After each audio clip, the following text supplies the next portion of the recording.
we'll have a salute to the flag. I can't back up. Jump up. Why?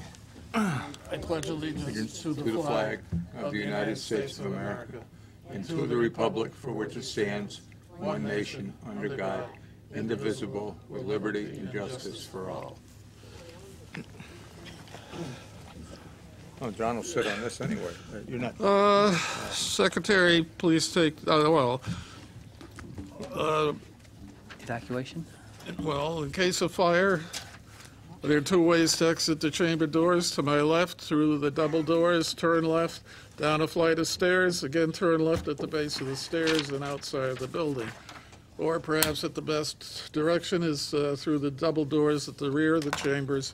In either case, once you're outside of the building, please walk a safe distance away from the building. Yes. Secretary, take the roll. Charles Duran. Here. Charles Ladd. Here. Nick Lefakis. Mary Scott. Virginia Higley. Here. Ken Nelson. Linda DeGray. Here. John Petronella. Here. And Richard Suzak is here. And Guillermo Salazar.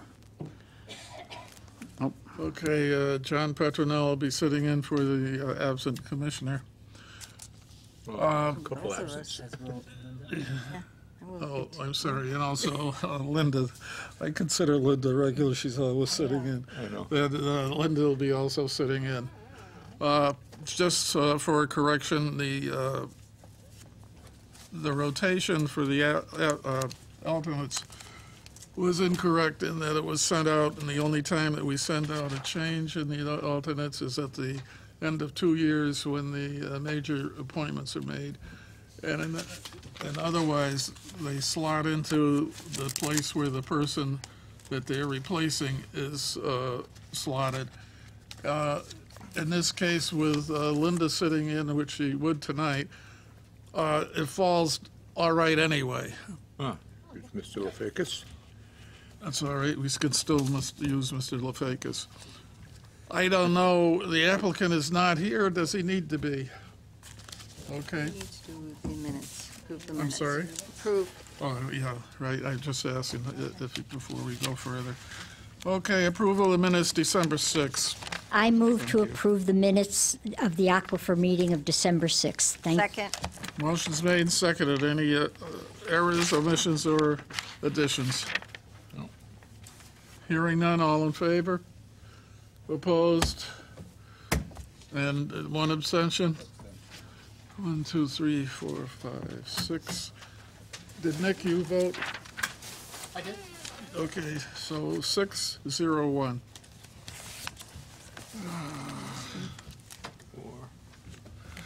And now the new, this one. Now, the new We only got 6. 501. 5-0-1. Okay, I'm sorry. We only have 6.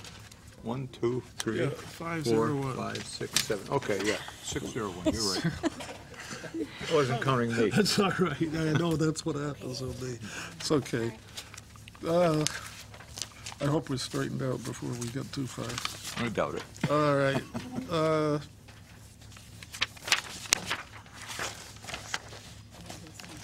I know. There's no Where is it? Right here. right, I have it. I know, it's Bright Meadow, but there's no applicant here. Did you And want to so- do public, I mean, there's nobody here, but did you want to call for public participation? Because that was on the agenda. Can't hear you. Public participation. That was just the, I know there's nobody here. Well, there's no but- public, so, Yeah, okay. So moving on to, the applicant doesn't, I guess, necessarily need to be here. This is just a registration. And really, it's a hotel, the Holiday Inn, is just registering or requesting to register for their regulated activities, which really are just laundry supply storage and de-icing material storage over the aquifer. There's a threshold for quantities where if you're storing more than, I forget the number off the top of my head, a certain amount of those type of chemicals you have to register, which is why they're requesting to register to store those things. And we went on a site inspection to look at where they were storing these things, and it all looked good. There was one floor drain that we weren't sure if it went to the into the sewer or if it was a stormwater drain that went somewhere else, but the applicant said they would be looking at the building footprints to see where that drain led to. It probably most likely does lead to the sanitary sewer, so other than that, we did provide I believe, a resolution. I heard that word probably. Yes, we will obviously double check before we give if you guys do vote to approve this, we won't give them the registration until All they right. show us where that drain goes to. The conditions of approval are in your packet. You can make that a condition of approval as well. We included, the first 5 conditions of approval are standard in your regulations, but number 6, we requested a materials management plan, just to say that going forward, they're going to store those materials the way that they should be stored, the way that we saw them stored when we inspected the site. They won't be storing them like outside over the aquifer where they could spill. So that's just what number 6 is, and we can add number 7 for telling us where that drain goes to. Number 7. Oh, Is this, okay.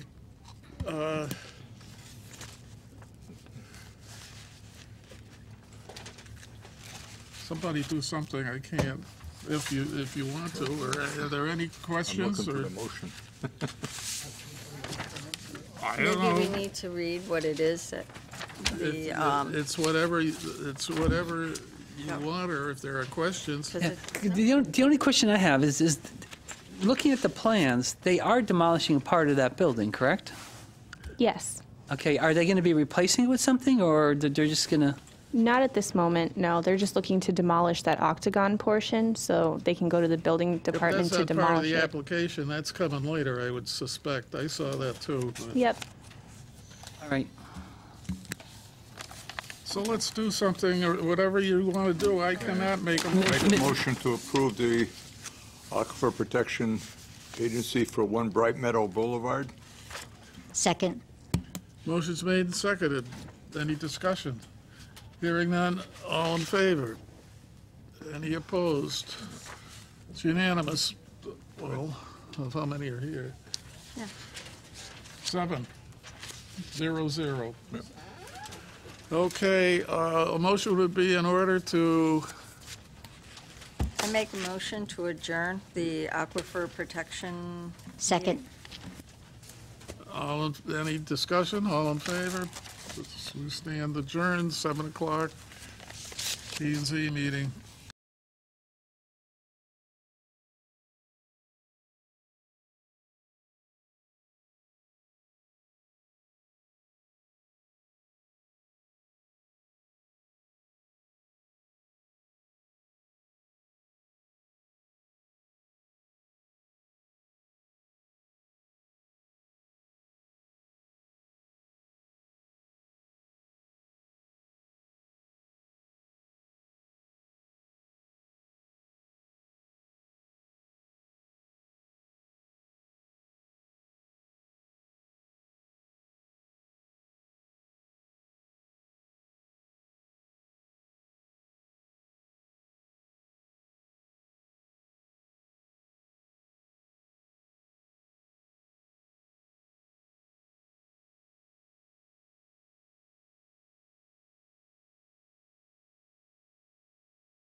pledge allegiance to the flag of the United States of America, and to the republic for which it stands, one nation, under God, indivisible, with liberty and justice for all.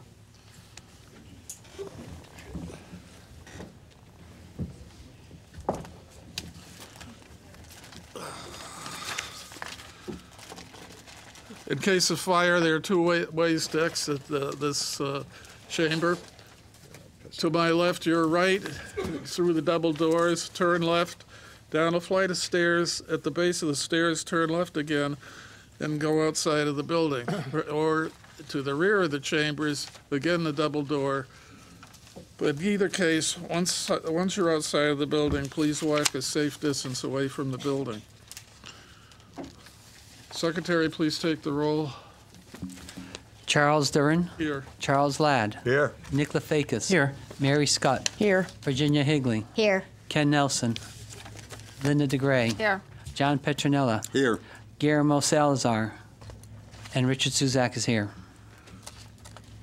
Linda DeGray, the alternate, will be sitting in for the absent commissioner.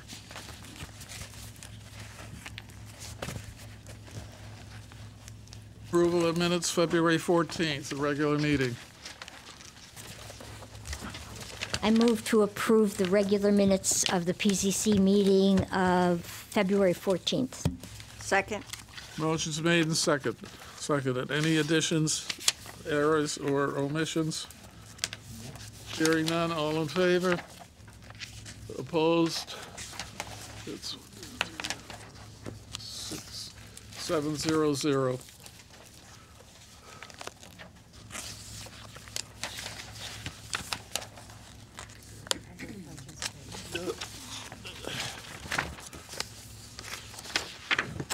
At this point in the meeting, the P&Z welcomes comments and concerns from the public concerning planning and zoning in Enfield from anyone who's present, provided you may not discuss any matter of business at this time that is already elsewhere on this evening's agenda, any matter that's part of an open public hearing of the commission, or any matter where a decision of the commission may be pending. Is there anyone who would like to speak to the commission under those conditions? Yes, ma'am, please come forward.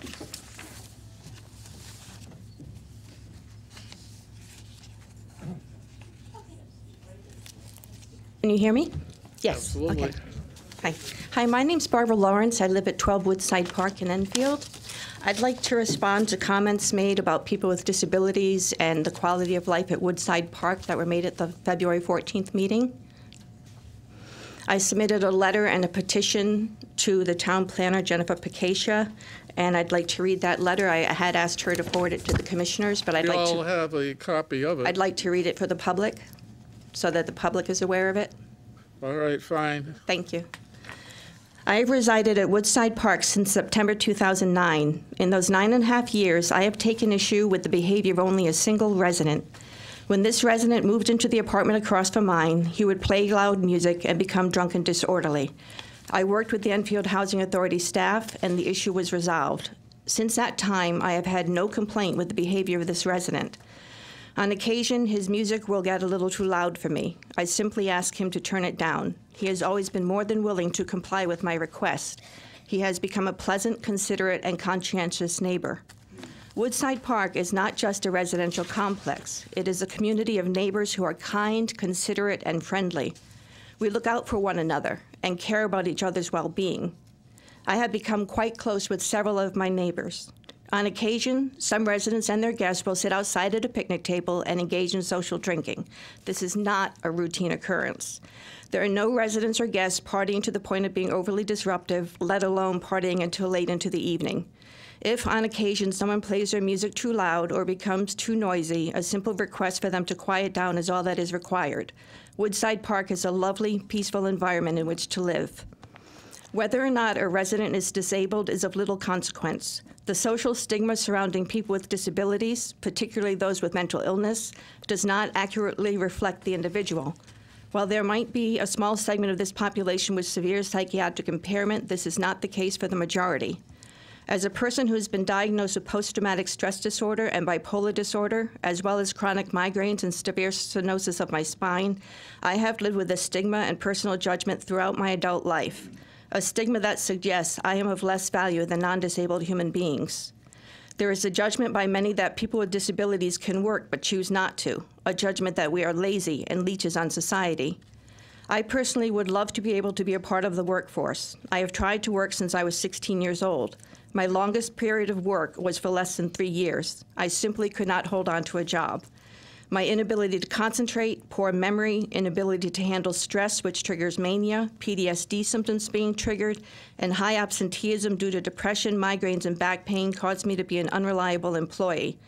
Because of my symptoms worsening as I got older, each year my performance reviews got worse. It was an employer who told me that I needed to be declared disabled, which the Social Security Administration did as of May 2007.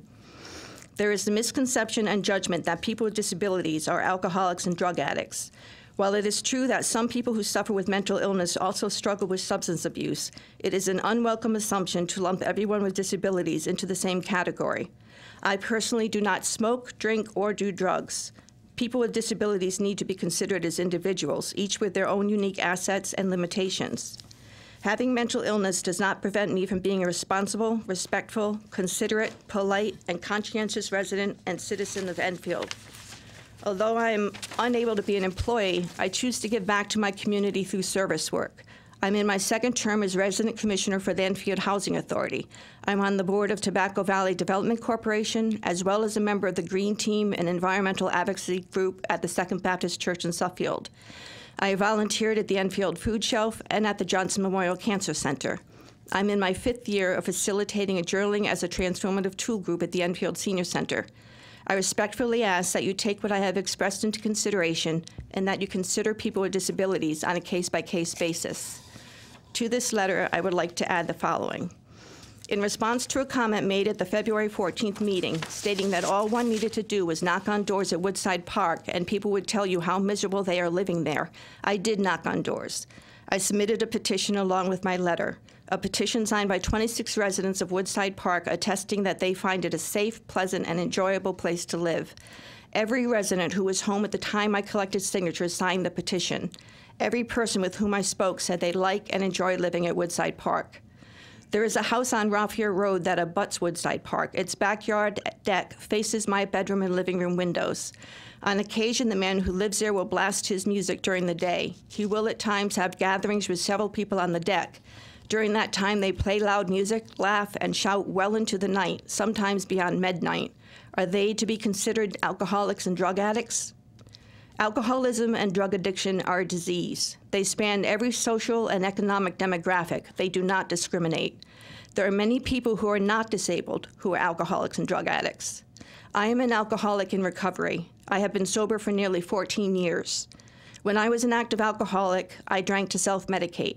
When I drank alone in my apartment most of the time. I never played loud music. I never disturbed anyone. I quietly drank myself into oblivion night after night to numb myself from the pain of immense trauma. I am a survivor of incest and rape, as well as extreme family violence. People who suffer with alcoholism and drug addiction, as well as people with mental illness, need compassion, not condemnation.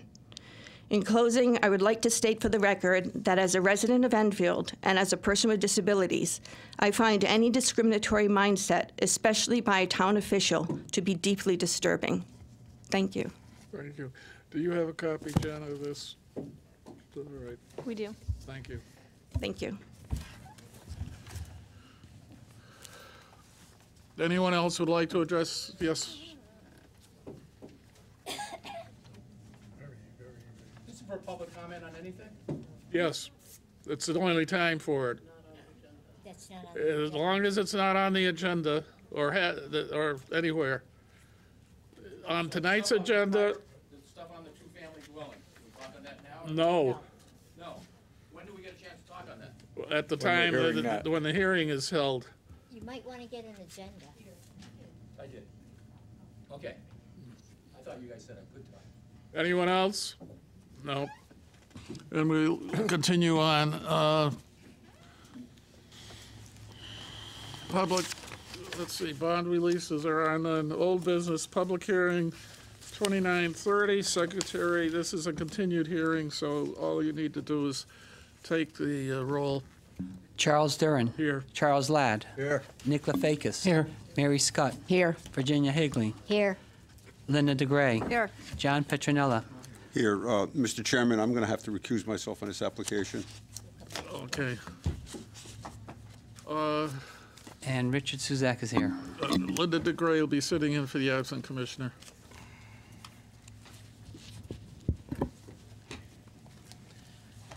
Good evening, gentlemen. Again, just for the record, his names and addresses. Yes, good evening, Mr. Chairman, members of the commission. My name is David Hoops. I'm a lawyer with an office at 185 Asylum Street, Hartford. Good evening. My name is Scott Bertrand. I'm the Executive Director of the Enfield Housing Authority, 1 Pearson Way, Enfield. Good evening. And again, thank you for the corrected plans, or the new plans. You're very welcome, sir. Since the last meeting, we have addressed, we believe, all of the staff comments and all of the questions and comments that came up at the hearing. And specifically, we have submitted, as you just indicated, Mr. Chair, revised plans that address all the various staff comments. We've also revised the plan to add 2 handicap spots, which we believe will be more than sufficient. We submitted a survey of the usage of the handicap spots, and we find that they run between 40 and 60% used. So we think that by adding 2 spots, that ought to be more than sufficient. And if there's a problem down the line, we can certainly address that. There was a comment by one of the commissioners about the possibility that people would illegally park in the access road behind the building. So what we've done is we've added keyed gates to prevent that. Those are shown on the revised plans. There were some questions about fire safety related to the height of the building. We've submitted a letter from Fire Chief Richards, who indicates that, in his professional opinion, the buildings will provide a safe environment, and he relies on a number of things, including the fact that they will be sprinkled. We also have noted that the stairwells will be an area of refuge, and further, as Chief Richards notes, there are, in his opinion, more than sufficient personnel available, both within the fire department and through other organizations that would be able to evacuate people from the area of refuge safely and quickly in the event of an emergency. We've also submitted some photographs of a number of elderly housing developments in nearby towns that indicate that it's very, very common to have high-rise developments, multi-level developments, and one of the developments is as many as 13 stories. There was a question raised about the bus shelter, and looking into that, we've discovered the following. I discovered the following. My client already knew it. Most of the residents, there's 2 means of transportation other than cars in Enfield that people use. There's the Dial-A-Ride and the Magic Bus. The Dial-A-Ride does go into the development, so there wouldn't be any need for Dial-A-Ride for a bus shelter. And Scott tells me that the vast majority of the people that use those means of public transit use Dial-A-Ride, not the Magic Bus. Scott will attempt to get Magic Bus to change their route so they come into the development. Our only slight resistance to a bus shelter is that I actually don't believe it's allowed in the front of the building under your regulations. And there's also another regulation that says that it can't be in front of the front yard setback, which means that even if we got a variance, which is what I think we'd have to get to allow it in the front, it still would be at least 100 feet away from actually the edge of the pavement, which partially defeats the purpose of having a bus shelter. And we would also need Historic District Commission approval. So what our ask is that it if the application is approved, that it be made a condition of approval that if within 6 months Mr. Bertrand has not been able to get the Magic Bus to change its route to go into the development, then we would need to seek the necessary approvals from the ZBA, from the HDC, and also a modification from either this commissioner through staff to actually locate and build a bus shelter. That way we wouldn't, go through all that and have a bus shelter that we don't really need. There was a question raised by a commissioner about the legality of having living areas in basements. I addressed that in a memo. The town attorney submitted a memo. We both conclude that there's no illegality there. And I would point out that if there was, it would basically mean that every raised ranch in Enfield would be illegal, and every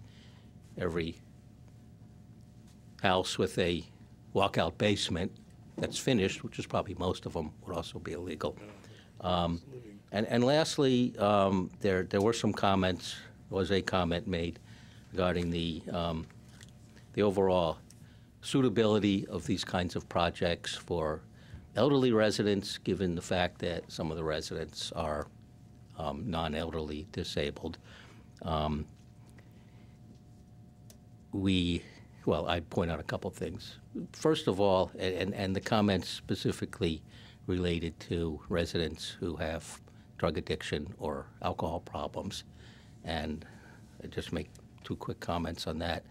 And the first is I submitted a legal memo pointing out that drug addiction and alcoholism are not conditions that in and of themselves allow you to reside at a public housing authority facility. It's not to say that nobody who's elderly and nobody who's disabled doesn't also have those issues, as would be the case in any development anywhere.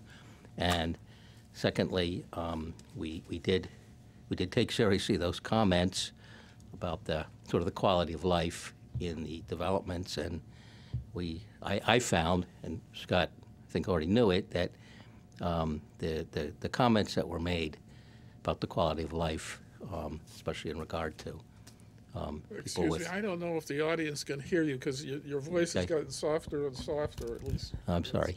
I I will make sure I Pull that speak mic up. towards you. I'm having the same problem I had last time, with that it Yeah. doesn't pull up very Like far. your voice is fine But- right now, but I don't Okay. know. Well, my only final comment is what we found, and actually it's the same thing that the speaker who just spoke to, is that the people who live in the developments don't actually share the concerns that were expressed. And so that's what we have. We have our design team here available to answer any questions, and obviously Mr. Bertrand is seated right here, available and happy to answer any questions. Thanks. Yes. One quick question about the bus stop shelter. If the Magic Bus company will drive the bus into the development and stop at the lobby, that would be fine. We wouldn't need a shelter that way, if that's possible.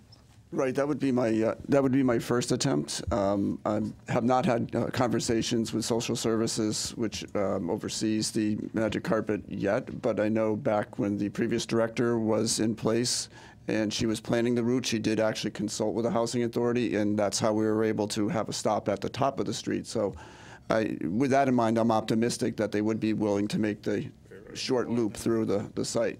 Thank you.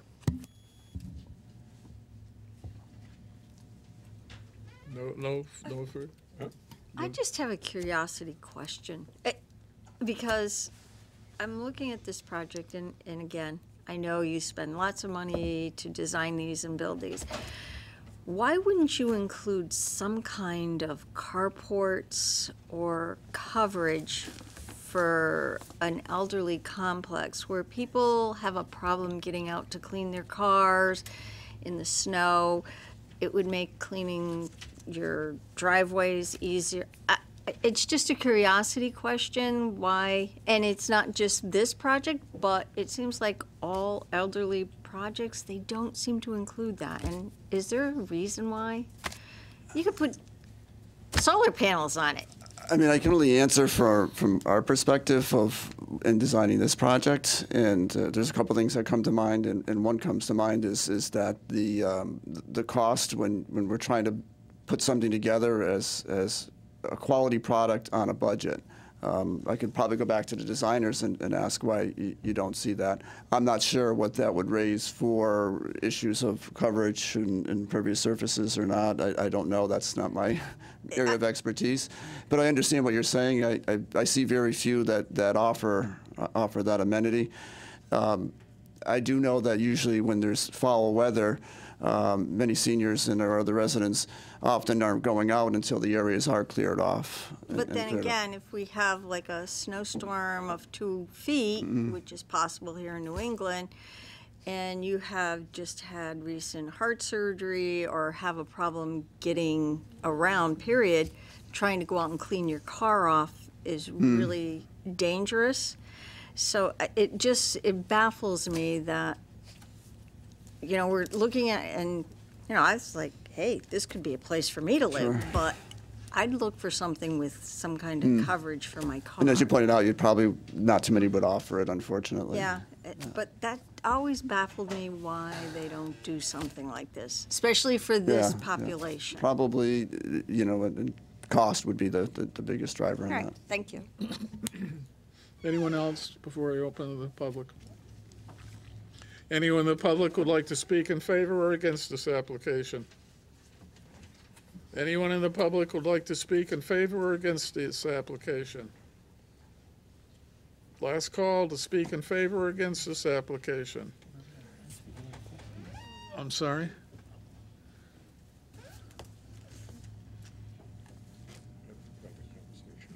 Yeah, I guess. Sorry. Is that, are you finished, all the commissioners? Did a pretty good job answering the questions. I guess. Lori, Jen? So, you received a few documents at your table this evening. One being the memo from the town attorney that you had requested, discussing sellers and also discussing. The applicant have the copies of those? We did send them over, yeah. As well as a clarification memo on the non-conforming use regulation. So I don't know if you guys got a chance to read through those documents yet at your tables, but basically the town attorney broke your questions into 2 separate issues, one regarding sellers, in her opinion, that I guess the finished floor area is not necessarily mean that it's not a habitable space, or the cellars, whereas in another regulation it says like attic space is not habitable, and so from her perspective, the living space in the cellars is allowed. And on the second issue regarding the definition of elderly housing and what percentage of that can be for people without with disabilities under 62 years of age. Our town attorney basically said that our regulation was based off of a federal definition of housing for the elderly, and so she said that our regulations would still stand, and so we should require the 90% of occupants to be elderly, and 10% to be allowed for people under the age of 62 with disabilities. So. You'll put that in the conditions? Mr. Chairman, Yes. may I comment on? Oh, yes, yes. I spoke to Attorney Elston today, and she also submitted a supplemental memo that's actually very important. And what she says, first place, we can't comply with the 10% cap. We have to follow state law. We have to allow disabled and elderly people, and we cannot discriminate against somebody who's disabled but not elderly. And I agree completely with the conclusion that Attorney Elsden made, which is that the town of Enfield is free to have whatever requirements it wants to have on elderly projects for new elderly projects. And if that has the effect of prohibiting a housing authority project, then so be it. But she went on, because that issue is basically not relevant to tonight, and that's why Attorney Elsden went on and gave her supplemental or clarifying memo in which she said that her comment about the elderly housing regulation and the 10% cap on disabled doesn't apply to this application, because this application is not for an elderly housing project as defined in your regulation. This application, as I mentioned when I kind of gave the history of the project 2 weeks ago, is a grandfathered use, a non-conforming use. And Attorney Elsden agrees with us that we're proceeding properly, not under the section that allows you to grant a special permit for an elderly housing project. We're proceeding under a completely different section, which allows you to allow an expansion or enlargement of a non-conforming use. And the critical point is we're not changing the use. We have never been, your regulations define an elderly housing project as one that has no more than 90% elderly. That's not what we are. We've never been that. That's why we're not applying as an elderly house for an elderly housing permit.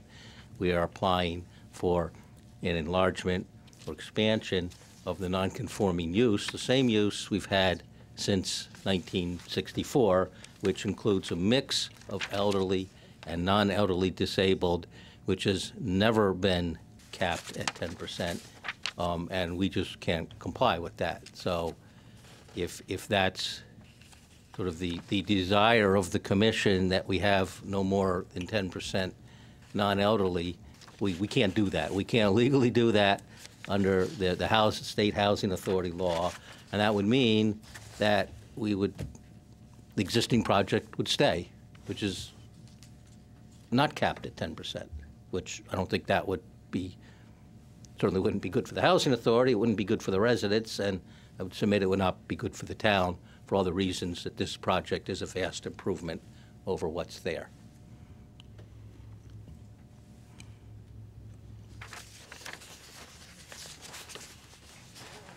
Yes.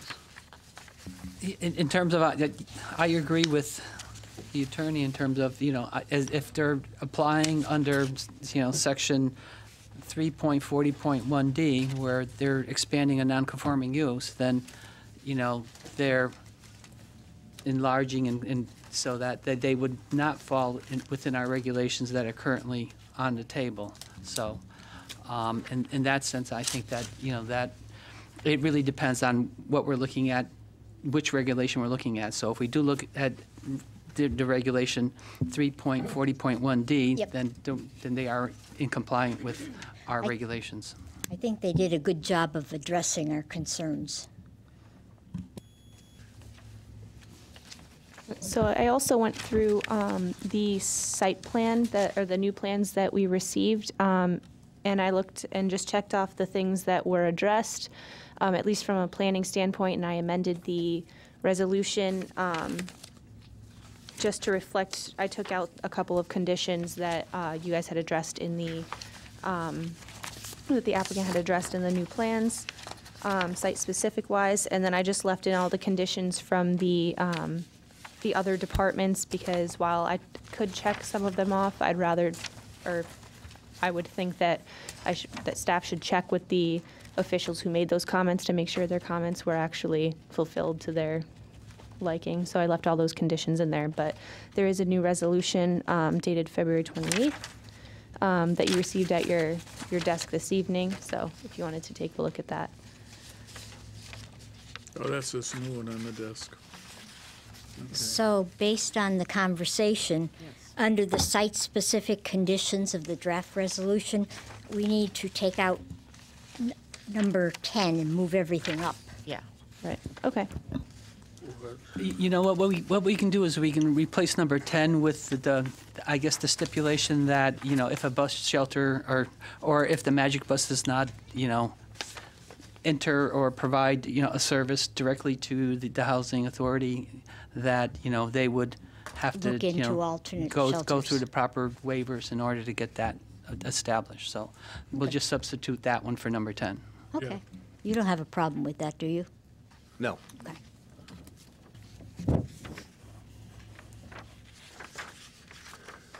It's good, we don't have to recount then. What did he got here? Yeah, right.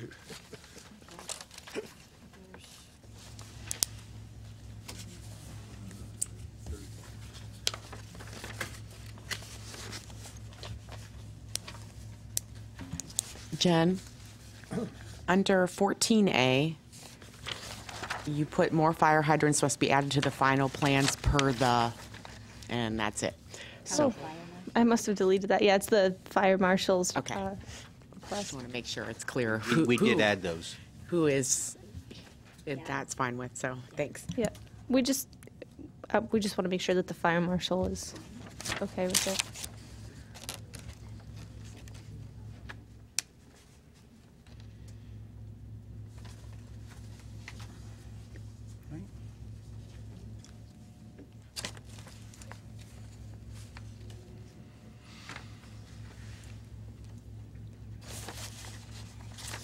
Okay, so they can't have that, the basement according to what her. They don't have to have that. Yeah. It's got three walls around the ground.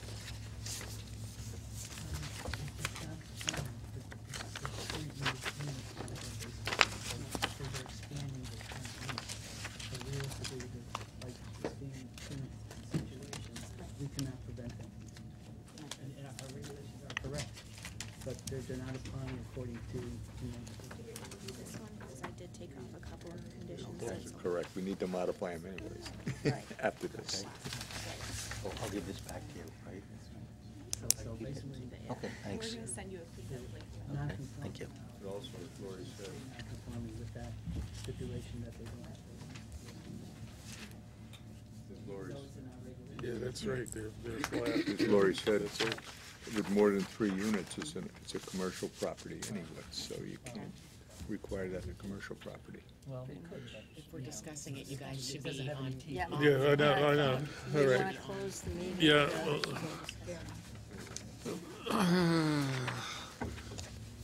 Get the bright paperwork here. Linda, Jen, set to close? And you all set with everything? Yes, thank you. Okay. Then I'll close public hearing 2936. 2930. Yes. Thank you. 2930. Mr. Chair, I'd like to make a motion to approve the draft resolution for a public hearing 2930 Enfield Manor, dated February 28th, as prepared by the Planning Department with the 35 conditions listed, with the recognition that we substituted for condition number 10, the bus shelter condition, that that the buses don't necessarily provide a service to the facility, that you will go It's through the Magic proper. Carpet. Correct. Magic Carpet. I'm Because sorry. one of them does Right. already. All right. Yes. Second. Motion's made and seconded to approve the draft resolution with the change in item 10 to concern the Magic Carpet bus. Any discussion?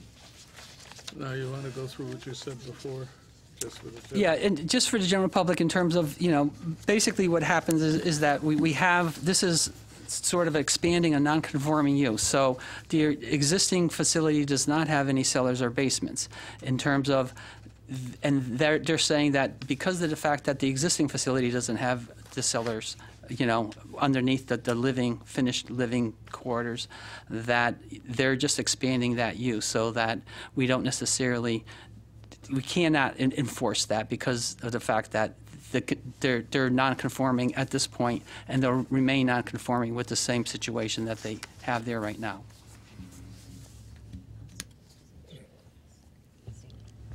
Anything In the fact that this, in terms of this is not for senior housing, or it's more for just the expansion of their existing facility.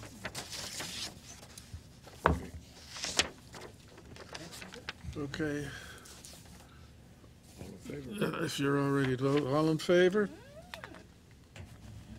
Oh, all right. Thank you. Opposed? Yeah, 1, 2, 3, 4, 5, 6, 7, 4. None opposed, no abstentions. Okay. Moving on. Public hearing, 14, I'm in the right place, 1489 King Street. Public hearing 2936. Is the applicant here? Please come forward and be prepared to give your name and address, and also what it is, your proposal. I have secretary, please read the legal notice and take the roll. The Enfield Planning and Zoning Commission will hold a public hearing on Thursday, February 28th, 2019, at 7 p.m. in the Town Hall Council Chambers, 820 Enfield Street, Enfield, Connecticut, concerning the following application. Public hearing 2936, 1489 King Street. Special permit application to allow the conversion of a single-family home to a two-family home. Timothy Smith, owner applicant, map 18, lot 260, R44 zone, King Street, Enfield Street, Design Overlay District. Charles Duran. Here. Charles Ladd. Here. Nick Lefakis. Here. Mary Scott. Here. Virginia Higley. Here. Linda DeGray. Here. John Petronella. Here. And Richard Suzak is here. They all work anyways.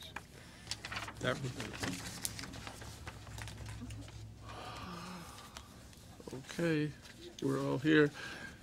Linda DeGray is sitting in for the absent commissioner. Sir, if you will, the name and address, and Timothy Smith, 1489 Enfield Street in Enfield.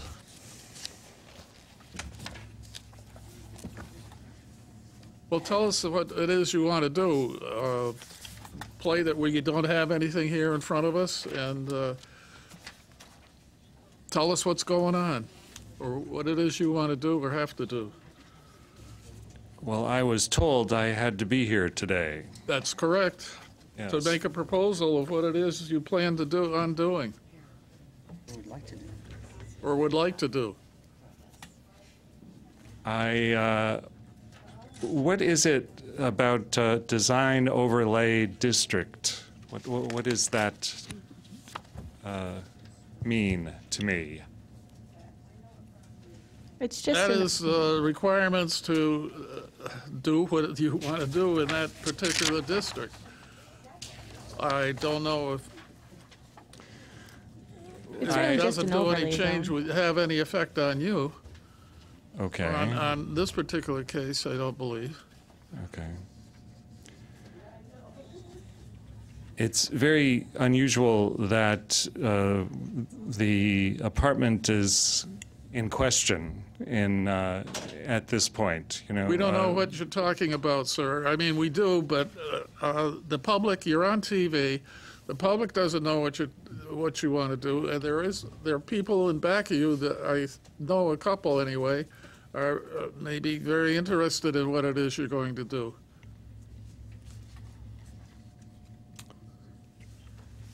I'm here because I was told to be here.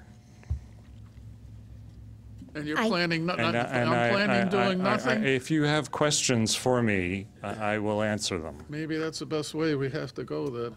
Okay, just to start off in terms of, basically, we have regulations that allow for, I guess, supplemental apartments on a property. And basically, they're in-law apartments. Yes. Where, you have somebody who's blood and family living there. And then we have some current stipulations of those requirements for that in-law apartment. In terms of, are you saying that this is an in-law apartment that you're trying to build there, or that, you're using it as an in-law apartment, or are you looking as another use for that? It has been used as an in-law apartment since my father bought the place in 1963. The house now belongs to me, and there have been various relatives staying there for a number of years.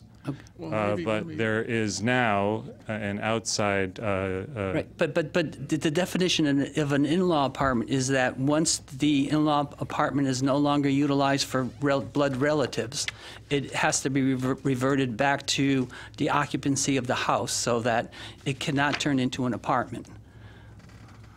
Let me read this because there's other things involved here. This is to address to the Planning and Zoning Commission. On or about February 18th, 2018, a building permit to add a meter and upgrade 200 amp service to 400 amp service was applied for by Daniel Murphy. And noting Timothy J. Smith as the owner of the property, I was advised of the permit, which indicated there was an apartment located above the garage at this address. There were no records indicating there was ever an approval or a record of an apartment on two-family at this address.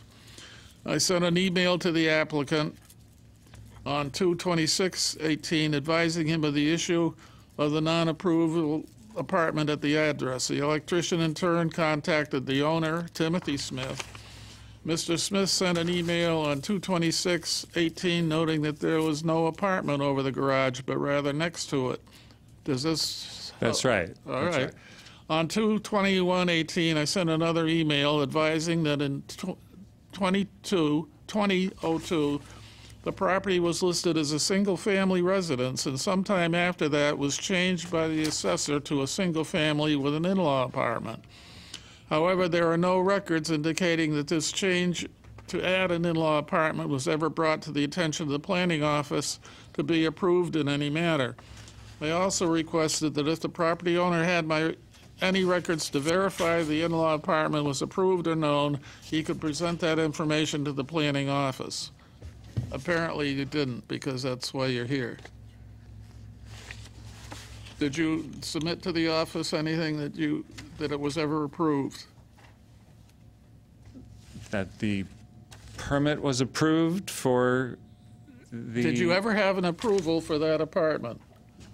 That's why you're here, unless you gave it to them at the time they sent you this letter.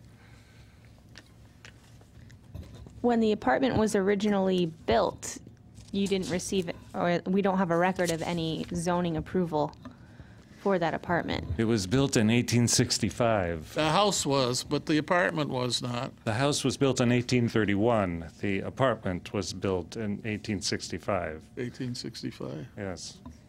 Okay. All right, well, the in-law apartment is located next to and adjacent to the east of the garage. The apartment appears to be approximately 352 square feet in size and does not satisfy the requirements of an in-law apartment under the zoning regulations. In researching the property, it was found that on or about 5/24/07, the owner at that time, Elizabeth Smith, went before the Board of Assessor Appeals. The assessor's card for that date notes that the property was a single-family dwelling. The building permit 26/574, dated 7/24/07, notes that the residence was a single-family dwelling. Sometime after that, and believed to be around the date of 2/3/11, there was a change in history notation made by the assessor's card that changed the dwelling from a single-family dwelling to a single-family with an in-law apartment. The size of that in-law apartment that is noted on the assessor's card is 453 square feet. Another assessor's card with a visit change history dated 9/16/11 notes fire damage to multiple floors and a handwritten note that was changing the occupancy from 1 to 2 for the dwelling. There are no planning records indicating that there was ever a review or an approval to change the single-family dwelling to a status to a single family with an in-law or a two-family residential dwelling. This goes on, and it says, I've had several phone conversations by phone and in person with the owner, Mr. Timothy Smith, regarding the apartment, explained to him what the process would be to seek an approval for a temporary conversion to allow an accessory apartment on this property. Now, have you had those conferences with the staff? With The staff, some of the people. Rick. Rick? Yes. All right, have you had those conferences? Yes. Uh-huh. So you were aware then why you came here? More or less, yes. Okay, and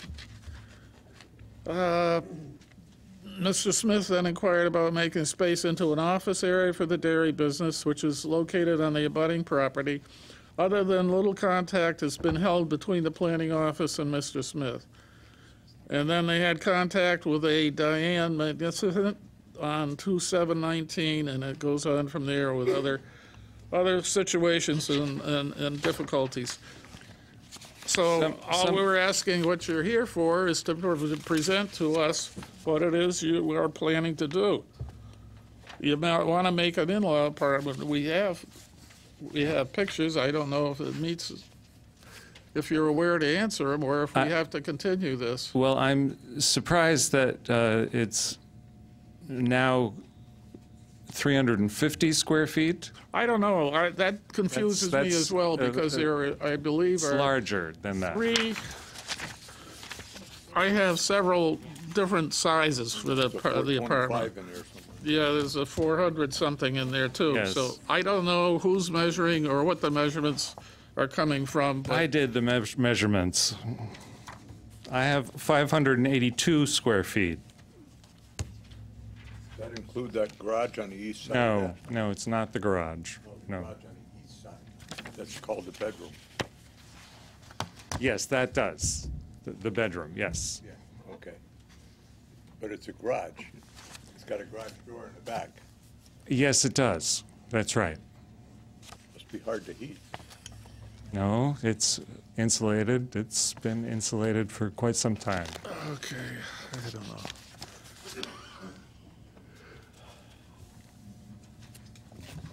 I thought one of the reasons that I was here today was to talk about the possible new heating situations here. That may be with the building department.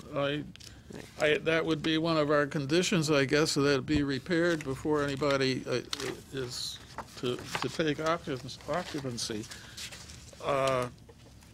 But in fact, that's going to be up to what the commission decides when we know entirely what it is you plan to do.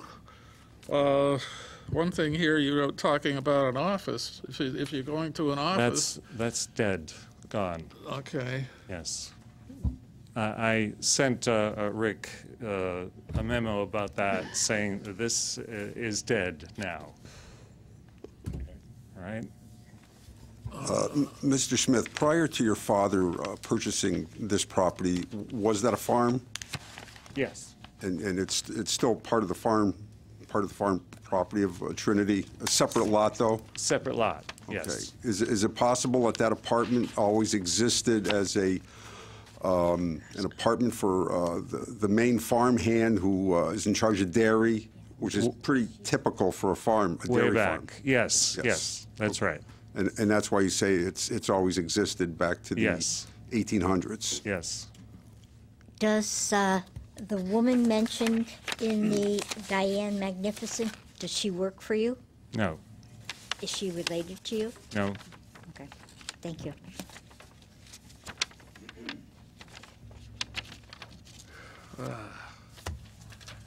So, Mr. Chairman, may I ask the applicant something? Hi. I think that as far as staff is concerned, there was no evidence or knowledge that this house or the apartment was built in 1865.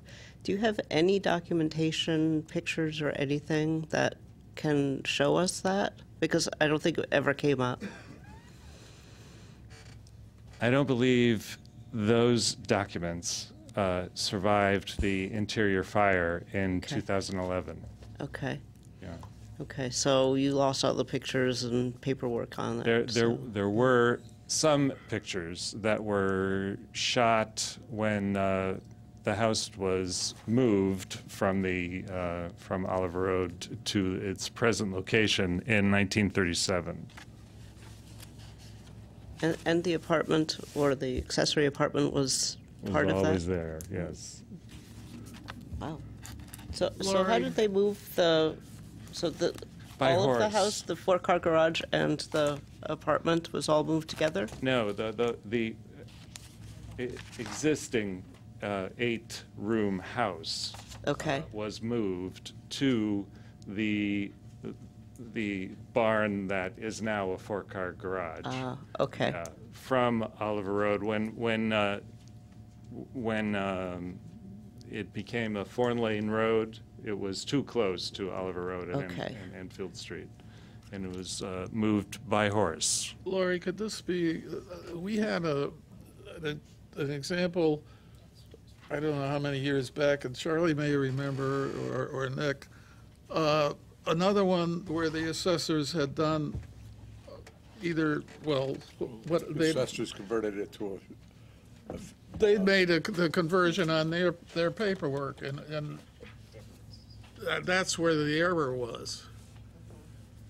And I would, if this is when the time was built, that they didn't either check it out back then or were told that it was there. I would say more it's an assessor's mistake that now we've picked up, but that if he claims it always existed, I mean, I don't know. As I said, my father bought the place in 1963, and my family always rented the house to other family members or Right, it was whoever. family members. Yeah, that's- but the town wasn't that concerned in 1963 about an apartment attached to the house. Yes. Oh gosh, I forgot what I was going to say.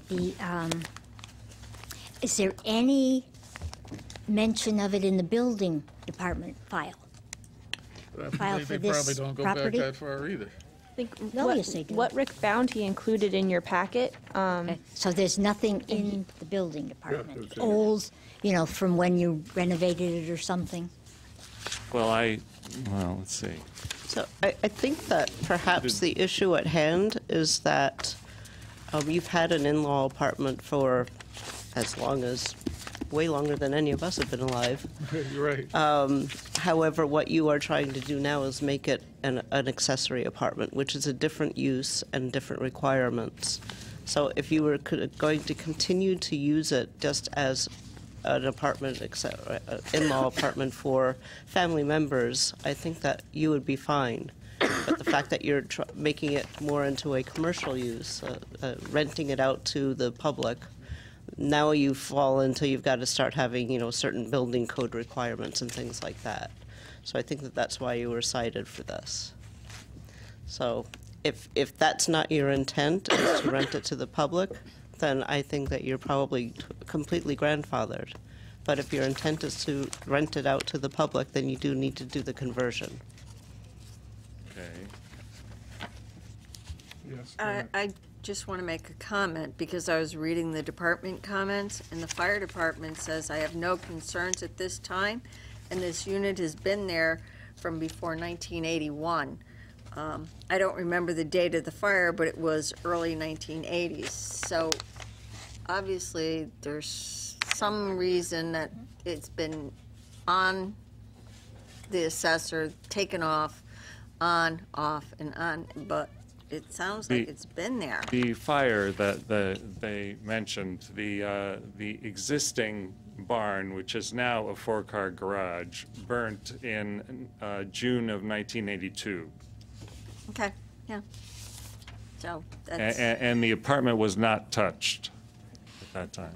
Okay, so So it's been there, it's just some reason. It's been there, yes, it has. Okay. The only challenge I see is that it's not a relative. Right, Yeah, I so understand that, that's- but the question was whether it really was there or I guess wasn't. the question now is, are you here for as Lori just said, or Ms. Whitten, a family in-law apartment, or you want to rent it out? Now, if you want to rent it out, then you tell us that's what you want to do, and that's where we headed the questions would go. Okay, so I'll come back next month. Well, you want us to, you'd come back, when do you want to come back? Because we can either keep it open. Yes. What exactly is he coming back for? Well- You asked him Yeah, yeah. if it's an He wants time apartment to or make a an decision, in-law. apparently. Oh, I see, he's going to make a decision, okay. Which Oh, way he well, wants then- to go with it, so put it on hold for 30 days and then Yep, so, yeah, I mean, the public hearing's open, so you have 35 days to close it. So the next meeting is March Okay. 14th. Yeah. Then if you can be in touch with the office, Lori, do you have a card with you, or Jen? Not with me. You call one of these, Jen, or she'll get you the right people. And there are also other concerns with it that I guess I can discuss with you, with the apartment. Are they structural concerns or non-conforming concerns. Non-conforming concerns. which are? Well, you can discuss it with them, sir. Oh, all right. They can go over anything else that you might have to do so that you come in with a full knowledge of why you're here and what you want to do. Very good. Thank you. I need a motion on the floor, please. Oh, I'm sorry. Does anyone want to speak in favor or against this application? Yes, ma'am, please come forward. If you'll vacate your seat then, and let this young lady sit down. If you'll, sir, Mr. Smith, if you would vacate, please, and leave the table so she can sit down and use the microphone. Thank you. Thank you.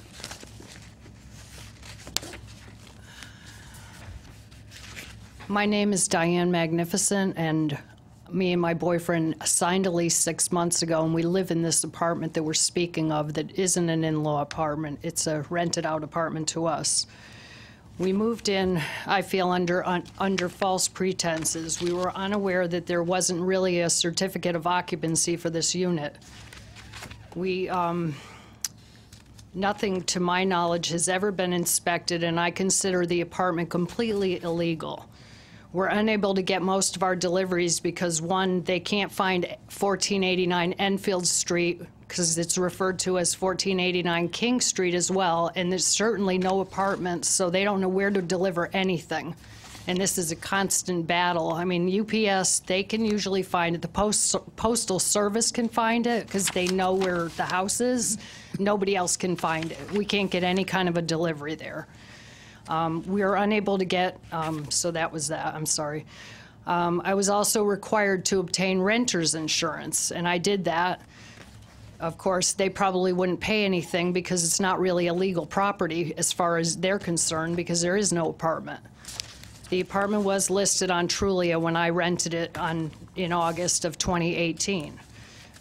We've spent approximately $10,000 for a 400 square foot space in less than 6 months, paying approximately $400 to rent to heat that place because the heat goes straight out the walls and the ceilings because there really is no insulation anywhere. I mean, we don't see it. The floors are like ice.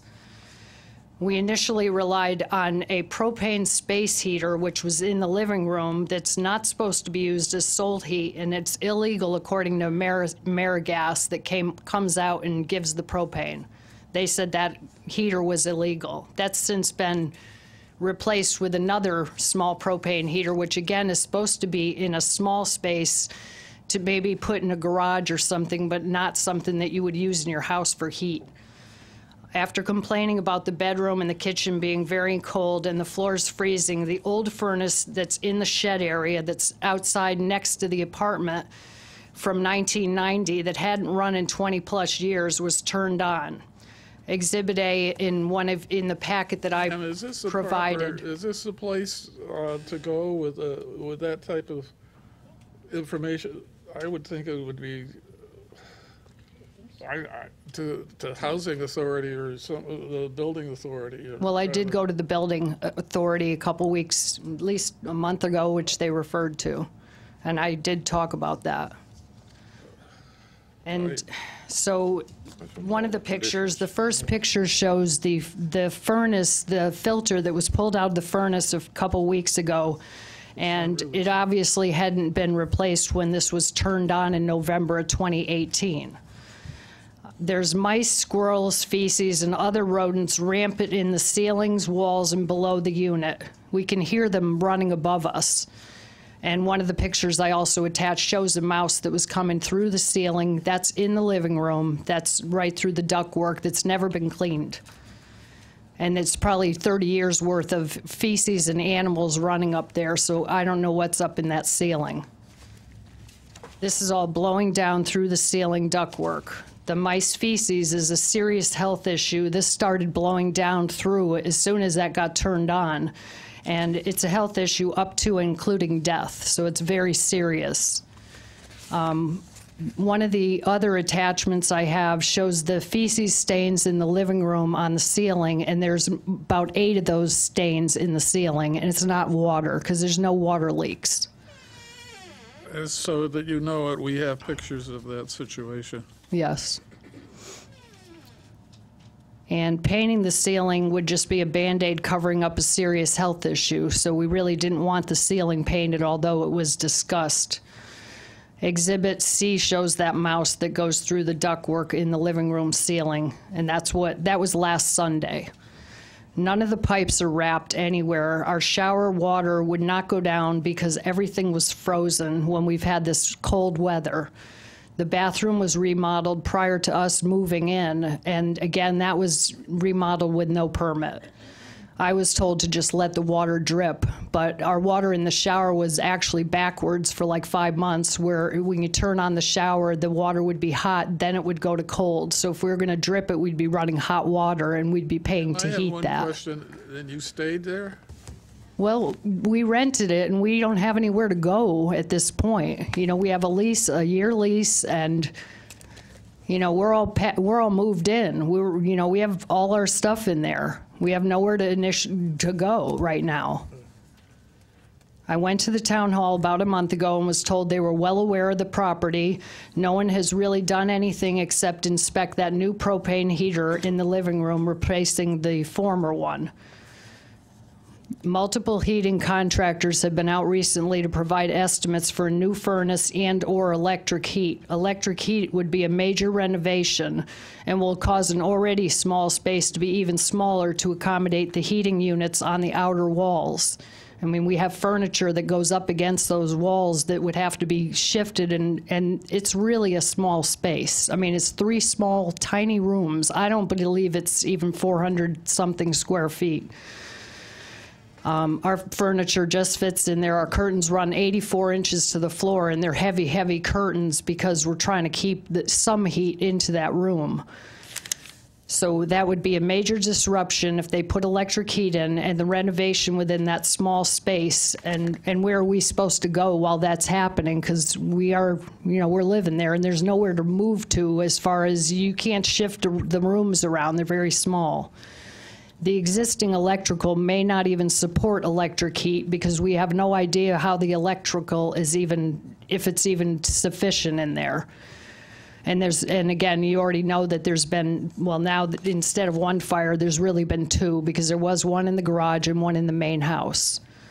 All I'm asking really at this point is that the town require a plan be submitted that shows exactly what they want to do with that property, and have everything inspected to code, and that means electrical, water, heat, fire, health department, and everything prior to issuing any permit.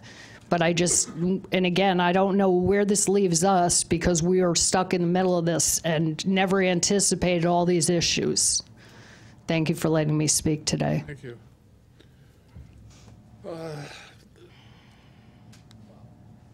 We will be waiting for Mr. Smith to decide what he's going to do and whether he will continue a hearing. If he's going to make it into an apartment, in that case, he will be back.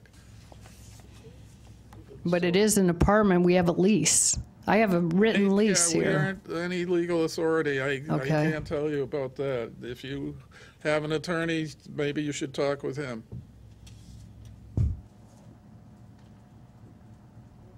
Wow. Okay. I thank you. Thank you very much for your time, though.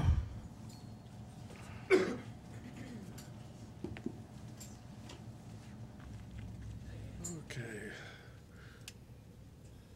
A motion to... Is anyone else to speak in favor or against this application? Anyone else to speak in favor or against this application? Last call to speak in favor or against the application. Mr. Chair, I'll make a motion that we continue public hearing 2936, 1489, Or table it until... or table it until our next meeting of March 14th. Second.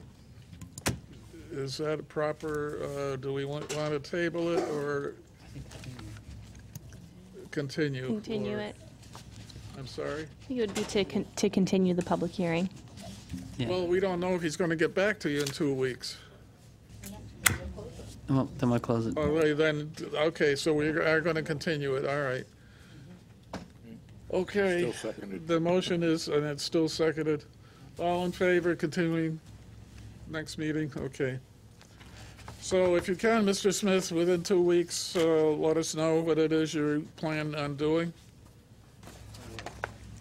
Thank you.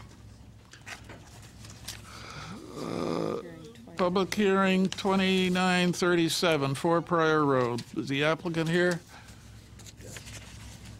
Please come forward again, explain to, Well, I got it. I will. Be prepared, please, to tell us what it is you're going to do and giving us your name and address. Secretary, please take the roll and read the legal notice. The Enfield Planning and Zoning Commission will hold a public hearing on Thursday, February 28th, 2019, at 7 p.m. in the Town Hall Council Chambers, 820 Enfield Street, Enfield, Connecticut, concerning the following application. Public hearing 2937, 4 Prior Road, special permit application to allow the conversion of a single-family home to a two-family home. Chris Marslek, owner applicant, map 68, lot 201, R33 zone. Charles Duran. Here. Charles Ladd. Here. Nick Lefakis. Here. Mary Scott. Here. Virginia Higley. Here. Linda DeGray. There. John Petronella. Here. And Richard Suzak is here. Linda DeGray will be sitting in for the missing applicant. Yes, sir.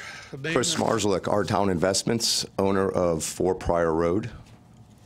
Recently I'm purchased. sorry, your name? Chris Marslek, Okay. Our Town Investments. Recently purchased 4 Prior Road. It was a single-family home with an in-law suite. My hope is to convert it to a multifamily, two-family use. I don't think it's a tough conversion. I do understand there's some zoning questions and concerns. If it complies, great. If it doesn't, so be it, and I'll just continue to remodel the home and sell it. The only zoning issue that I was aware of that I really had some control of, I guess there has to be a permanent wall between the two dwellings. There's currently a stairwell there with a door that locks. I would propose to put another door on the inside of that so that each unit has its own locking door, and that would separate the two units.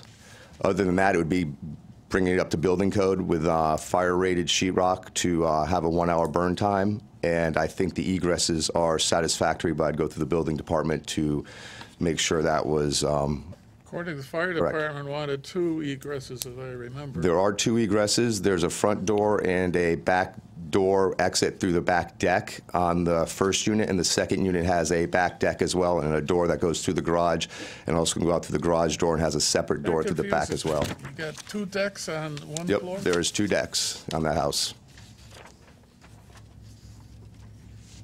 It is a raised, I guess it'd be called a raised ranch, Right. a split-level raised ranch. The first unit is on the 4th and the 3rd floor and has a deck off the 3rd floor. 4th floor. In theory, there's the cellar, then you have the ground level unit or floor, then you have the next level, which I would consider the 3rd, and then the 4th level. Off the 3rd level is a deck, and off the 2nd level is a deck. The 4th level, the attic? No, I think I did submit drawings with that as well. Question, in terms of, you know, I looked at the house in terms Yep. of, there's the east side of the house and the west side of the house. Okay. Correct. Which levels are on the east side of the house? One level's on the east side, and so that's how it's split up. The top level, the very top level of the house, is part of the first unit, and so is the left side, what you're considering the east side, is part of the first unit. Down below, the level ground unit, which is on the west side, I would believe is what you're saying, is the second unit. And then... Okay, Raffia Road is on the east. Let's put it that way. Raffia Road is on the east. Okay. So on the garage side. Okay, the garage side, correct. Yep. Okay, so now explain it again. So on the garage side, the top level of the house and the next level down would be the first unit of the house. It actually has a kitchen, a bathroom, 2 bathrooms, has a master bath, and 2 bedrooms and an office. And then you go down the little stairwell, and that would also be on the garage side of the house, has a unit with a bath, a kitchen, and a bedroom. And then you go down below, and that goes into the basement. How do they get to there? Is that separated? There is a stairwell. Again, on the diagram, I think I wrote it out I think it would be level 3. It was rather confusing. Number one, it's not on graph paper, and it shouldn't have been accepted, but it was. It should be either on 1/4-inch graph or 1/2-inch graphs. You used line paper, which gives us no idea of distance. Scale. I guess it was 1/2-inch line paper, or 1/4-inch line paper, but it was not on graph paper. So it's rather hard. You have things labeled, but nothing to scale.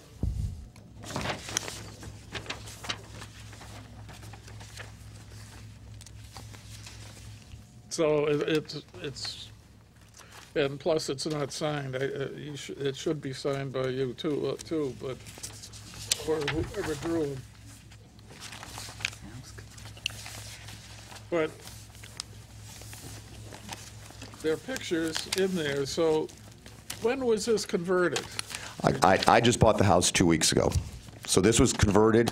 I would say the house was built in '87, I believe. I believe the conversion, looking at the materials, was done shortly thereafter, probably in the early '80s, late '80s. And then it was put on the assessor's card sometime in the early 2000s. So that in-law suite's been there for a period of time. Why it wasn't on the assessor's card, I don't have any permit records from it or anything, so I do not know when it was put together. I can tell you it's been there for a while. So as I bought the house, I bought it that way. I can't keep it as an in-law because I don't own the house as a personal person. My business does. So my only option is to change it to a multifamily or leave it as a single family. And if I leave it as a single family, I'll be fine with that. I'll just have it with 2 kitchens, and so be it. And we'll sell it that way. Yeah, that was my concern. I mean, at the end of the day, I'm not gonna. I don't have a personal concern with it. It's just it's an opportunity to convert it to a 2-family. If I can, great. I think it's a great opportunity for my company. If we can't, then we'll keep it as a single family, and we'll just finish the way it is and move forward. It really doesn't conform with our regulations in terms Okay. of, you know, it really doesn't. It's the wrong zone. Yeah, it's the wrong zone. It doesn't. We allow for accessory, Yep. you know, That's why apartments or second units, but it really doesn't apply Okay. to that. So then all of a sudden it would have to revert to an in-law apartment, and like you're saying, I can't. You know, then all of a sudden you need blood relations and all Yep. that. That's the problem. Yes. on your drawings for level 1, unit 2, you have in parentheses below grade, and then you have 2 that are 11 by 11. One's 11 by 11 and one's 11 by 11. What are they bedrooms? Someone at some point, somebody was using it for bedrooms. At some point, I'm not going to use them for bedrooms. That's why we had the second unit as 1 bedroom. I was going to say that's not. It is finished. It is completely done. I mean, we'll redo it, but we won't. You know, the intent's not to use it as a bedroom. Yeah, that was. Again, I do a lot of houses in the town, and we try to do it right. We try to cross T's and dot I's. I have no intent to you know, getting on the bad graces of anybody. We just want to make sure if we have the opportunity that we can, and if we can't, then we'll move forward. No, that was one item is the basement. Then the other was the wrong zone. Yep. Well, any further questions?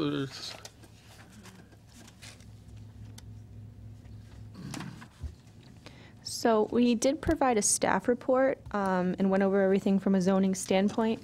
The regulations don't necessarily say that the units have to be separated, like for the fire codes, like as the fire ratings, because that's really covered by building and fire. But their comments were included in the memo that we gave to you in the packets. We did go over the requirements for a couple sections concerning residential districts.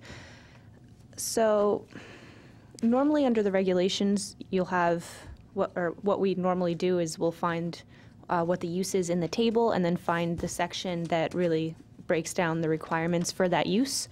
In this case, 4.30 really had 2 different sections that sort of applied here.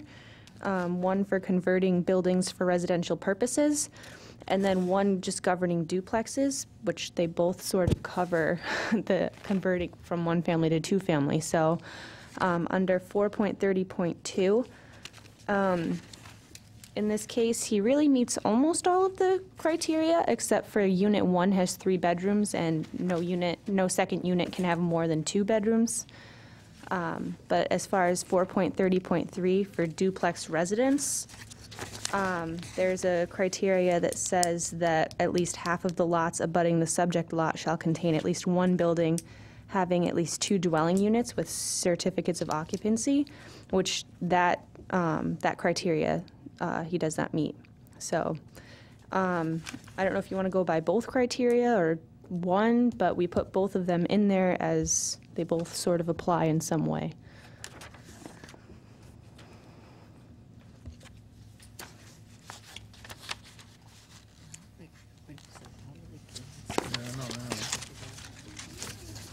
Okay, I have to open this to the public unless you have more you want to say, or any more questions from the... Thank you for your time.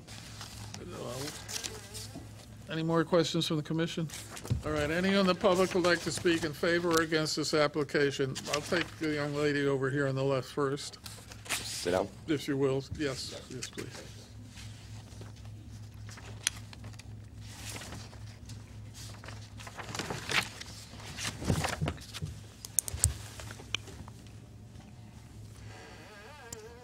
Hello, Bonnie Michelson. I live on 142 Raffia Road, which is right next door to 4 Pryor Road. I'm on the corner of Raffia and Pryor. I'm opposed to having a 2-family house. I have some history on the house since we have lived there since it was built. We're the only owners. The house that's in your house or the house that's on the agenda? No, I've lived at 142 Raffia Road since it was built. We're the only owner. 4 Pryor has been owned a couple of times. There was a single family that lived there. And then we had a new neighbor in the 90s, John. He's the one, I think, that converted the in-law apartment. There's an illegal in-law apartment that I believe he's referring to as Unit 2. But a 2-family house right next door is, we have a lot of concerns. It will bring down our property value. I have concerns that, we're going to be retiring in a few years. Well, I have a hard time selling the house. If a two-family house was there when we were looking to purchase our house, I would not have bought it if there was a two-family house next door.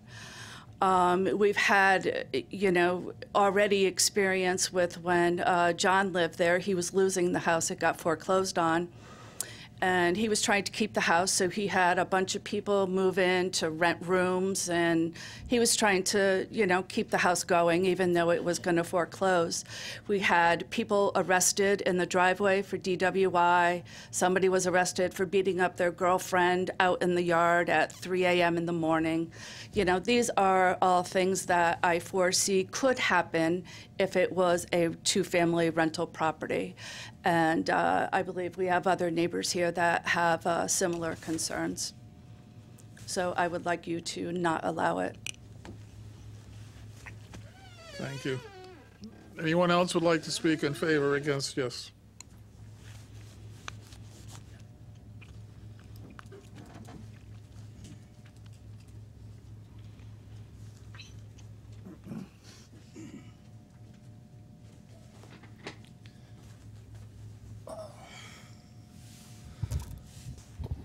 Peter Janitis, 3 Farmstead Circle. Sorry for the confusion at the beginning. Having sat up there for 6 years on the board of it, I kind of channeled, not to listen to board chairman. I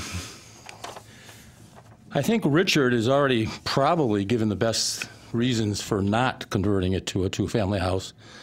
When you said if something is built with an in-law apartment and is no longer being occupied by a relative, then it reverts to the original design purpose, which was a one-family home. As far as the man who came up here and spoke, Chris Merzalak, I give him a lot of credit for saying there's no personal concern, or he seemed to have a great attitude about the whole thing.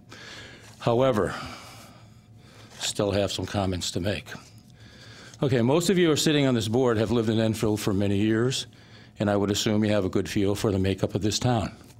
There are sections of this town that are predominantly made up of multi-type dwellings. There are other sections of this town that are predominantly single-family dwellings. And there are actually some neighborhoods in this town that have a blend or a mix of both multi-family houses mixed with single-family houses. It's nice that the people have a choice to live in any of the various types of neighborhood that Enfield has to offer. The home in question on Pryor Road is smack dab in the middle of neighborhoods with single-family homes. If you were to use the Twin Rinks, and this home is directly across from the Twin Rinks, and draw a circle with a radius of a mile of the Twin Rinks in the center, I don't think you're going to find too many multifamily dwellings built after 1970, if you find any. I would hope that those of you sitting on the board would realize the subtle differences in neighborhoods with multifamily homes versus single-family homes, and the reasons families desire to live in single-family neighborhoods. And I say this with no disrespect intended towards people or families living in multifamily homes. The house in question was built by Dave Fredericks and Chet Ladd back in the middle 1980s as a single-family home. The house in question has a small designated area that's called an in-law apartment, and it's been like that for many, many years. This is fine if you have a family member who is in need of care, or for financial reasons, or just doesn't want to live alone. That being said, to allow this home to be designated as a multi-unit dwelling, in my eyes, simply opens the Pandora's box for future multifamily units in the area. There are tracts of land within that mile radius. There's a small open field right behind this house in question and Farmstead Circle. There's an open space between the middle school and the Four Corners package store. There are large tracts of land between Post Office Road and Post Road. There is land east of the Scantic River and south of Town Farm Road. There are large sections of land south of Post Office Road. There's all that farmland east of Abbey and north of Town Farm Road. All these areas could, at some future date, be built upon. I, for one, would not like to see these parcels of land developed with multifamily dwellings, or, in some cases, no condos either. Thank you. Thank you. Anyone else would like to address the commission? Anyone else would like to address the commission? Last call to address the commission. Any further Lori or John? Nope, we did provide a resolution as part of the staff report as well, so, and we went over the staff report, so.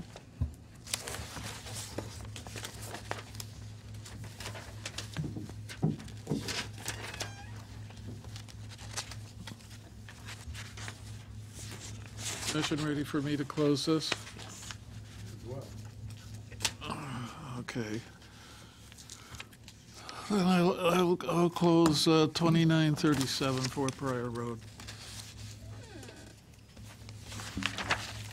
Mr. Chair, I'd like to make a motion that we approve the draft resolution as prepared by the Planning and Zoning Department dated February 28th, 2019. Second. Motion's made and seconded. Any discussion?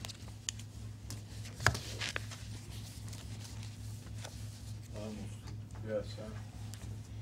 I almost think we'd be doing them a favor turning them down, just because of the amount of work, with the building department and everything. I think it'd be a heck of a lot easier to make it a single family. The question to, Again, recognizing that it is non-conforming and it'd be difficult for us to, go against our regulations. Jim? I agree. This is considered an in-law apartment. If that is so, by our regulations, he has to take out the stove and sink and Has to turn it back to a the single kitchen, family. take out the other kitchen, I guess, is basically.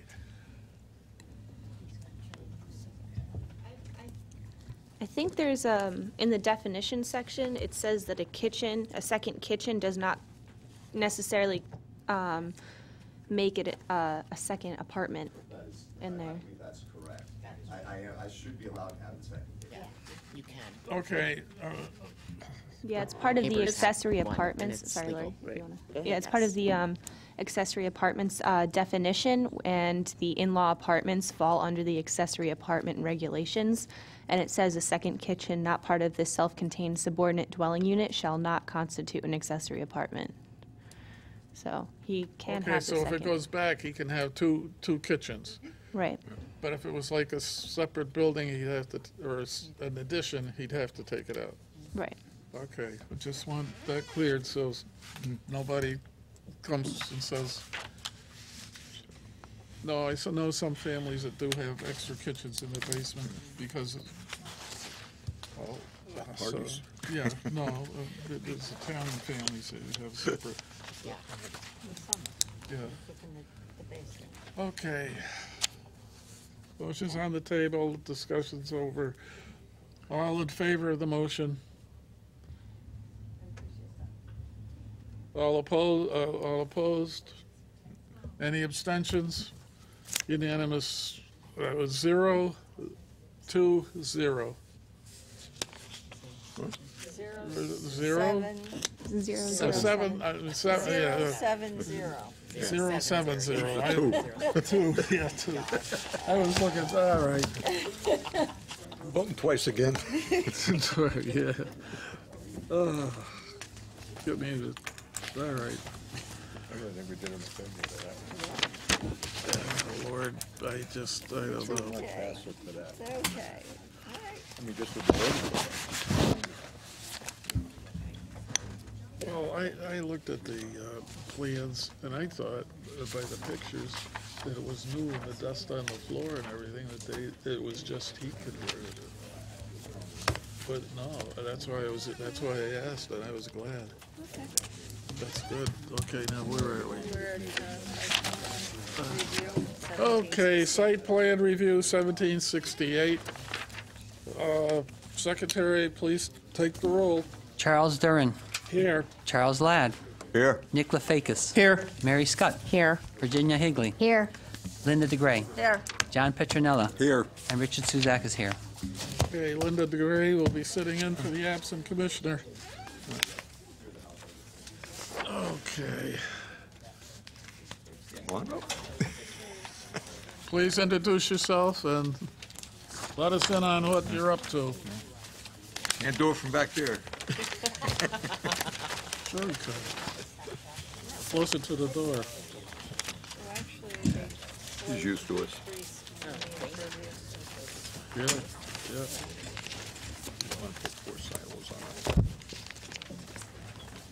I don't know what all this stuff is. I give up.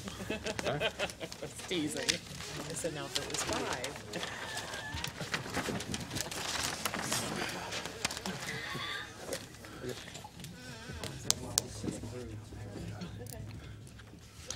Don't need this. I guess we gotta take everything home anyway, so I could leave the place. May as well take the whole thing home and throw it out there. Then I can get home faster. And members of the commission, my name is Dana Steele. I'm a professional engineer with J.R. Russo and Associates, and I'm here tonight representing Eppendorf at 175 Freshwater Boulevard. Phil Kerniger from AZ Corp, the architect, is also here in the back of the room, as well as Dave D'Antonio from Eppendorf and Al Less from Eppendorf. Dave has been was with the previous company that occupied this building, so he's very familiar with this facility. And they are proposing at this time some mechanical changes to the side of the building. The property is located on the east side of Freshwater Boulevard, as shown on our key map. And on the south side of the property, the south side of the older building, there was an addition that was that was built to the north. But on the south side, there are a number of mechanical pads currently, driveways with there's an overhead door here and a driveway access to the building, some sidewalks. We are proposing to remove some of the pavement that's there and replace it with some more concrete pads for additional mechanical equipment. So the items in pink that you see here, that's what's coming out, as well as there's some trees that have to be removed for this this addition. Right now there is a concrete pad with 4 silos or towers that contain product that they use in their operation. This is a biotech company. They make pipettes and centrifuges and various products. They're a German company. They've been here for a while now, and they have been recruiting and hiring people from Enfield. I think I mentioned in my narrative about how they have a program with Asnuntuck to train employees, and so they're growing and wanting to expand and make changes to their business as they evolve and adapt to the changing needs of their clients. So what they're anticipating is some interior changes to the building that would convert some of the warehouse space into manufacturing. And in order to prepare for that, in stages and phases, they would like to make these add these mechanical pads at this time. So we imagine that there's other projects as well that we'll be back to you in the future for, but for now they wanted to get this going. This will help them as far as timing to be able to get these pads in place. It's good to have the infrastructure in place before you move forward with some of the more fine details of the changes in operations. So this is page 3 of the set shows the proposed activities, which include in yellow here 3 pads. A square pad will hold an additional 4 silos, just like the 4 that are there. So just they'll be behind them. So if you're driving on Freshwater Boulevard and you're heading from south to north, that first driveway is right here, the first driveway. And so if you look down that driveway, you'll see there's a bunch of trees in the front here. They're kind of screening all of this activity.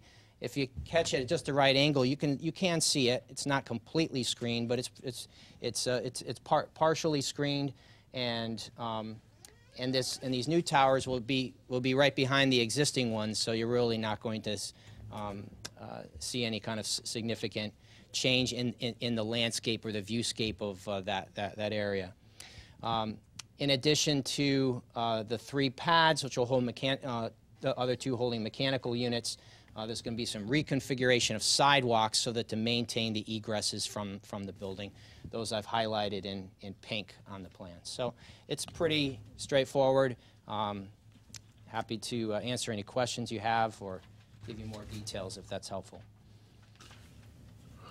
Any questions from the? Pretty straightforward. Yeah, it was very. Anyone in the public would like to speak in favor or against this application? Well, yeah, all right. Why not let them do it? There's nobody in the public. Well, those 3 down there, they might want to say something. That's why I saw them sitting there. I think they're all in favor. Yeah. But you're yeah, right. Because there are some specific site conditions that we've included. Did you see thank those? You for mentioning. So staff prepared a report, and in the report, one thing they mentioned was that they didn't have comments from engineering. I spoke to John Cabibbo today, and he said he was going to send an email. I haven't seen it, but I assume that went. Here. Everyone's so helpful. Well, we have to take it. He explained that he wanted me to note what the impervious coverage was on the plan, so we'd be happy to add that. And the other conditions of approval that were suggested by staff, we have no objection to them either. Okay. Good. That's pretty straightforward. Well, it's nice to see that they're growing, right. They always keep their property meticulously. It's really nice to have companies like that in Enfield. It is. Mr. Chair, I'd like to make a motion that we accept application site plan review 1768, 1750, 175 Freshwater Boulevard with the conditions as, or with the... 29. What did I say? 29. Oh, 29. Add 1 for the town engineer. Oh, yes, yeah. In terms, I was just going to add 11A in terms of, so that it included the comments from the engineering department. Second. Oh. Are you done? Yes. Are we? Yep. Good job, Nick. Motion's made and seconded. Any discussion? Well, all in favor? Any opposed? It's unanimous. Keep growing. Sorry. Yeah. Didn't mean to. Yeah. Yeah, okay. Any other business? Yeah. No monkey business. Okay. Any correspondence? Do we own any correspondence? Nope, we provided the updated commissioner lists, contact information, and the alternate voting schedule, which I guess we have to change again so that we line up the months correctly with the right alternates. So. Can't hear you. Oh, yes. Well, we did individually. Yes. I said we updated the commissioner lists as well as the alternate voting schedule, but I guess we have to amend the alternate voting schedule to We include. just go back to the other one, that's all. Yep, and take Sarah, yeah. The old So. one, yes. Yep. Because, as I said, Oh, it's we want his only, name on it. it's only updated, yeah, well, reprinted then. Yes. With, Mrs. place of the other Gruber's guy. name out of there, right. Yep. Because we only change it around at the end of 2 years when the majority, well, is it apt to be a large change? Yeah, I'm sure it wasn't just an oversight It's for all the right. change, so. No problem, Yep. I just didn't want people confused because it ended up Linda missing a beat, and actually, the way it is now, it puts it back where it was anyway. So it doesn't really make any difference, you could just not have to print it and forget about the first 2 dates where it don't exist. Right, and you finished it, and then the next Right, one, would be me. Because it no. was, yeah. If you looked at the old one, Yeah, it was me. it was you. Sarah. Right, and then it would be John who come in next. No, let me finish. All right. Bill is still February. This is still February. We're not in March yet. I Tomorrow's know March that, 1st. right. That's not Bill. Right, that would be me. For Oh. March. Yeah, it would be. No, Yeah, yeah.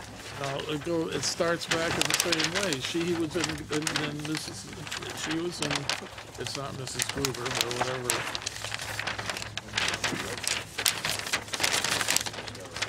Sarah, yeah. Sarah, get it. Sarah would be coming up here. Well, Mr. Chair, Salazar was in for January, which he did. You did February, which is now. Dottie, Sarah Gruber was Oh, okay. March. All right, never mind. Mr. Chair. I'm wrong. Yeah, you did. Yeah. So we just, Can- you don't have to reprint it, just leave it, and we continue on from there. Can I welcome John Petronella Please do. to our commission as an We alternate? all had individually, Congratulations. right.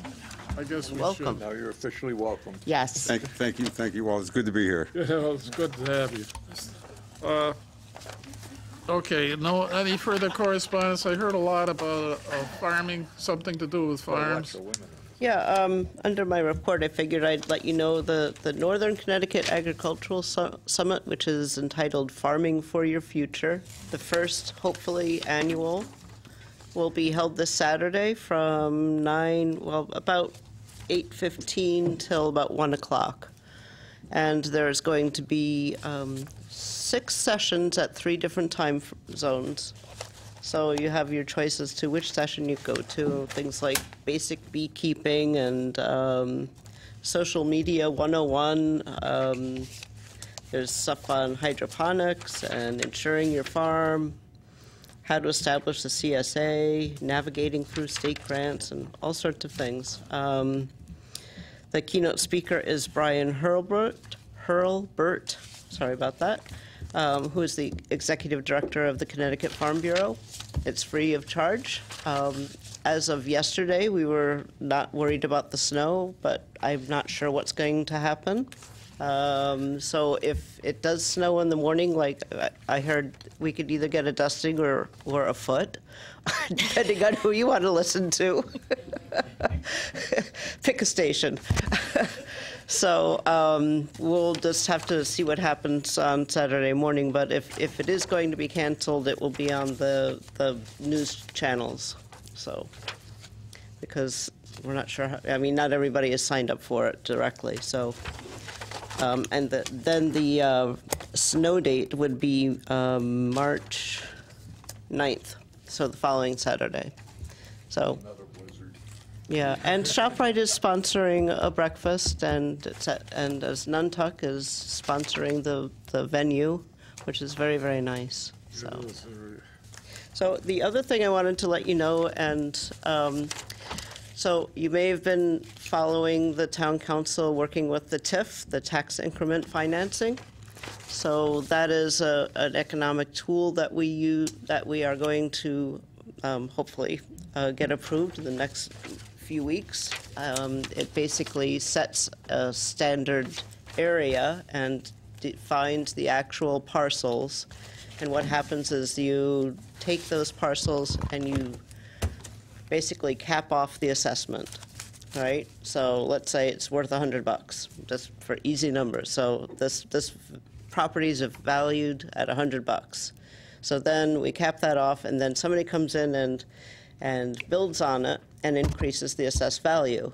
So any of that assessed value is going to, as far as the taxes are concerned, are going to go 50% to the tax increment financing district, and the other 50% of this captured added value will go back to the general fund. This is going to promote diversity in housing, retail development, infrastructure development, redo facades, streetscapes. It could be a number of things. And Rich Suzak has been very much involved on the Economic Development Commission with this. Part of the requirements is that you have to, or the town council has to send the referral to the Planning Commission to make sure that it will meet the Plan of Conservation and Development. So that will be before you at your next meeting. Our consultant, Patrick McMahon, will be here. He'll probably give you a quick TIF 101. And then you just need to make a referral saying that whether or not the TIF actually meets the Plan of Conservation and Development, which I wholeheartedly believe it does. So I will not be there, but he will be. And I would ask if you could try to get him up front during the meeting, because we're paying him as a consultant to sit here. Okay. John, anything? Nope, we have a couple pending applications in the office which we received today. And other than that, staff is working on, we each have our own little special research projects that sort of stemmed from your asking us to look into them, including the medicinal marijuana and marijuana research on regulations, granny pods, and tiny houses. So. Okay. We continue researching regulations on those, and we're also working on updating the flood ordinances and also getting going on aquifer. So we're working with the state, and we have to update those regulations and sort of start from scratch on that. So, Lori, I guess it's to you because the budget time is coming up. I was just about to bring that up. Are we going to do something, or are you, I know you're asking probably for money for I will be development, but how about redoing our I am asking for money for both the Plan of Conservation and Development and rezoning, redoing the zoning regulations. Thank you. So, and not only am I asking for that, the Economic Development Commission has agreed that they would come in and be there when Town Council reviews that and try to back it, because it truly is an economic development tool as well. Because if the zoning regulations are easy to use, developers are much more likely to come in and get their approvals. Oh, yeah, I mean, but it's not only that. Some are, I guess, too old, or we shouldn't have them, but we don't go through them, and all we do is somebody comes in and we change them, but it's called to our attention and needs to be changed. Right, and so I would also ask this commission to come in and support the funding of both of those items. Okay. So if possible. Okay, the other thing, and fortunately or unfortunately, I was watching ZBA the other night, and they asked for something I've been asking for especially for new people that come on, is what's legally required, because it's hard for somebody without a handbook, and a lot of times when I get stuck, that's where I run, is to what's legally required, and check it out and see what it has to say. And I ask for that for new people constantly, and we just don't get it. And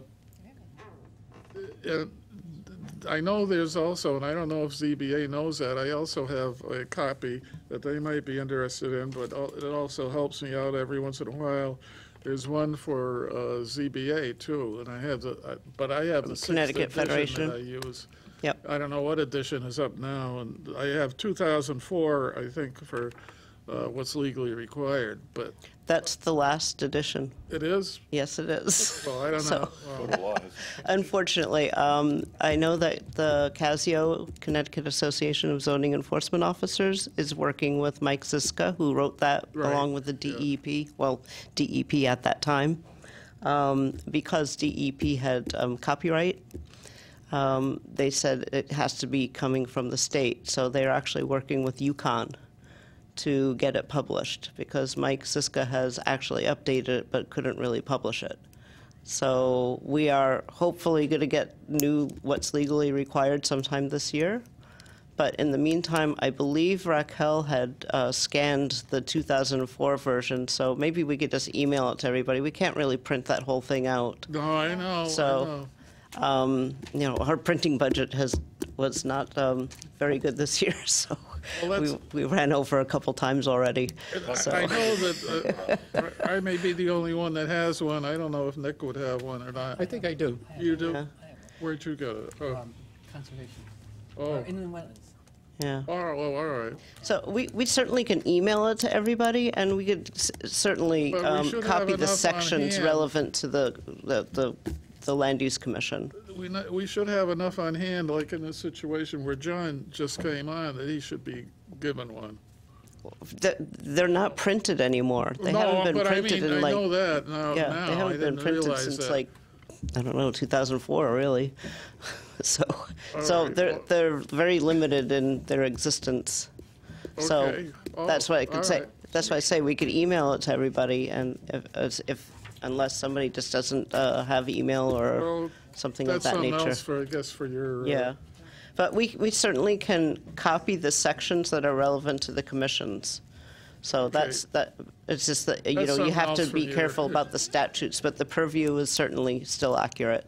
Okay, that's for your budget too, I guess. Hopefully we've fixed that. The Okay. printing budget. Director of Planning report, or any other commissioner? Director of Planning report. No, I think I've been giving it. That's it, okay. Administrative approvals? Nope, none pending Okay. right now. And any applications to be received? We received a couple this afternoon, late this afternoon, so there are some up there, but I wasn't here when they were taken in, so I Okay, so they have to be. find out. Okay. So just an announcement that Pam is out for about 3 weeks for medical issues. So today was her first day out. So they're down another person. So Lovely. Quick question. Have you heard anything at all in the mall? Anything? Have we? Uh-oh. Big eye roll for that one. Maybe. I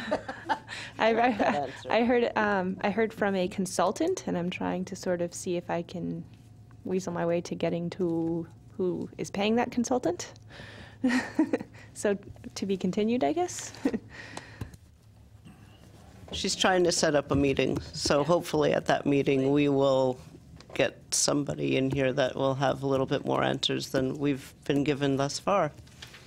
Anything further on the gravel pit? On North Street. Are you talking about Powder Hill, or are you talking about No, the North Street. The North Street one, okay. Rick has been working on that still. He's been going out and inspecting it. As of yet, I think they're still doing work out there. So, and the cease and desist was sent out. So. I know, yeah, that's the last time I asked that, I knew that, but why don't we do something about it? It's all frozen now, they can't get it. Well, I know that, but we could work on it.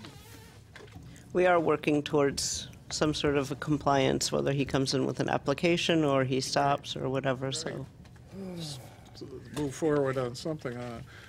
Okay, anything from anyone else? Somebody could make the motion you all like, or we all like. I'd like to make a motion to adjourn. Second. All in favor?